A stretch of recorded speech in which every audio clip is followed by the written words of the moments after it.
Good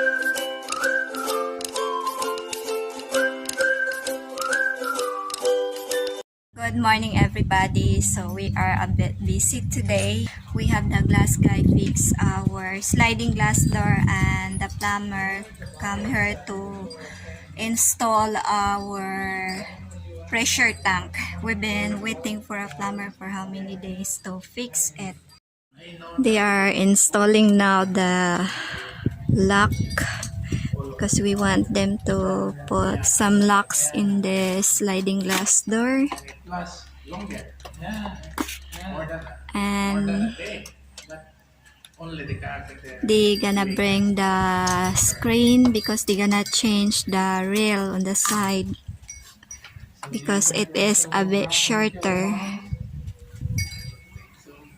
Installing now the handle, and also they already installed the lock on the side, especially this one now. Here they already installed. Before there is no lock on this one, but good thing now they put in locks. Today we are a bit busy. The glass guy just went home already. They installed the locks and some handle, but they bring the screen because they're gonna work on that one in their shop. And today guys, we have the plumber.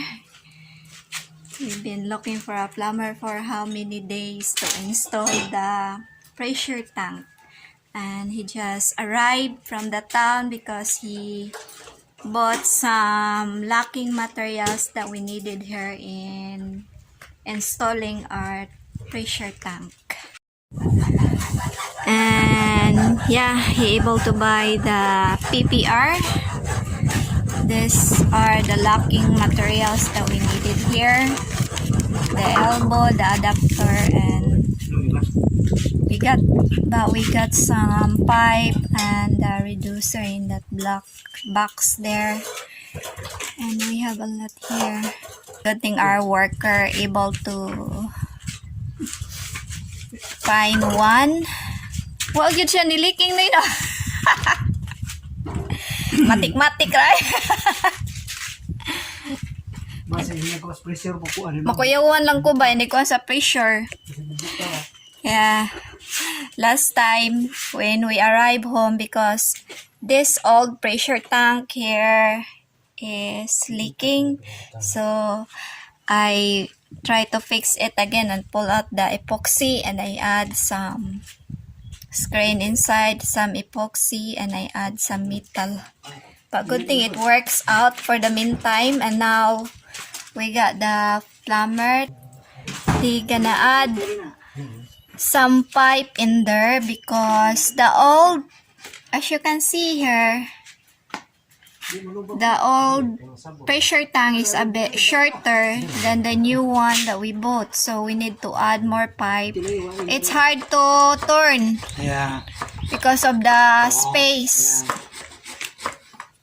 There's a wall, the barrier, and you do the turning.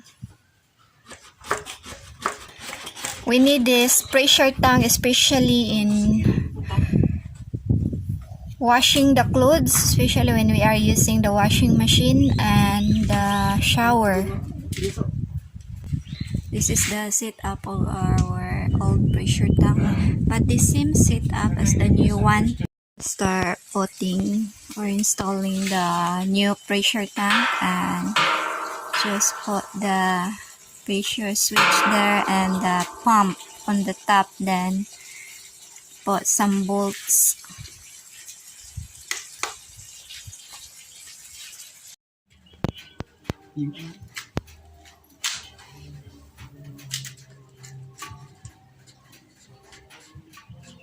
Three-port plug. Three-port na? Three-port.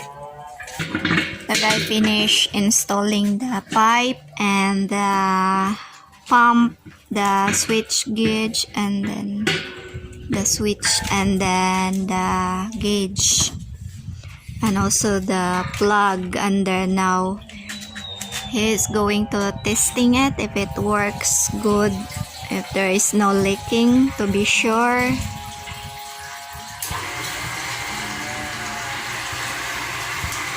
Unsay kuan ana nga PSI niya 40?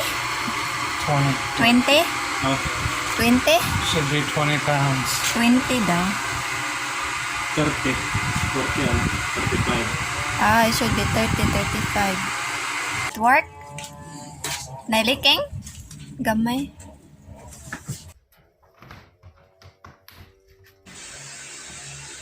It is late in the afternoon already and the plumber is still working in that area because that part is where it is leaking and he is trying to stop the leaking, but when we try it again it is still. So he said he will come back the next day to pull out the tank and add some metal on the top and weld on it.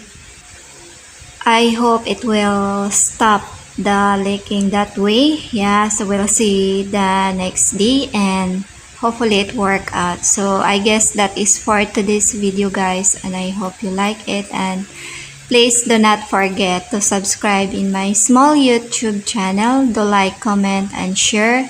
Thank you, everyone.